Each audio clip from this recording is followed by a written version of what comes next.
এক বনে এক সিংহ বাস করত। রোজ সে এত বেশি শিকার করত যে তাতে অন্যান্য পশুরা ভীষণ ভয় পেয়ে গেল। একদিন সব পশুরা মিলে পশুরাজকে বলল, মহারাজ, আপনি যদি রোজ এত বেশি পশু বধ করেন তাহলে আপনার খাবারের জন্য আর একটি পশুও বেঁচে থাকবে না। তাই প্রতিদিন একটি করে পশুকে আপনার কাছে পাঠাবো, আপনি তাকেই খাবেন। এই প্রস্তাবে মহারাজ রাজি হয়ে গেলেন। একদিন এক খরগোশের পালা এলো। পথ চলতে চলতে সে ভাবতে থাকল কিভাবে সিংহের হাত থেকে বাঁচা যায়। ভাবতে ভাবতে সে এসে পৌঁছল এক কুয়োর ধারে।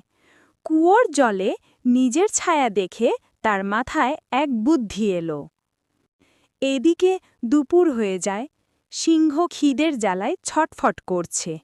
এমন সময় খরগোশ এসে হাজির। সিংহ রেগে চিৎকার করে বলল, এত দেরি কেন? খরগোশ ভয়ে ভয়ে বলল, মহারাজ, আমার কোনো দোষ নেই।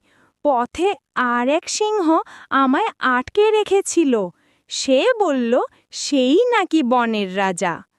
এ কথা শুনে সিংহ রেগে কেশর ফুলিয়ে বলল, চল দেখি আর একটা সিংহ কোথায়। খরগোশ সিংহকে সেই কুয়োর কাছে নিয়ে এসে বলল, দেখুন মহারাজ, আপনার ভয়ে সেই দুষ্ট সিংহ এই গুহায় লুকিয়েছে। সিংহ কুয়োর জলে তার নিজের ছায়া দেখে তাকেই তার শত্রু ভেবে কুয়োর মধ্যে লাফিয়ে পড়ল। কুয়োর জলে হাবুডুবু খেয়ে সিংহ মারা গেল। অন্যান্য পশুরা খরগোশের বুদ্ধির বাহাদুরিতে খুশি হয়ে আনন্দে নাচতে লাগল। তো বন্ধুরা, তোমরা এই গল্প থেকে কি শিখলে? এই গল্পের নীতিবাক্য কি বলো তো? বুদ্ধি শ্রেষ্ঠ বল। মৌখিক প্রশ্ন। ১. সিংহ ছটফট করছিল কেন? ক. খিদের জ্বালায়। খ. গরমে। গ. জলের তৃষ্ণায়। ২. সিংহকে কে মেরেছিল? ক. গাধা। খ. খরগোশ। গ. গরু। তো বন্ধুরা, তোমাদের যদি উত্তরগুলি জানা থাকে তাহলে কমেন্ট বক্সে জানাও।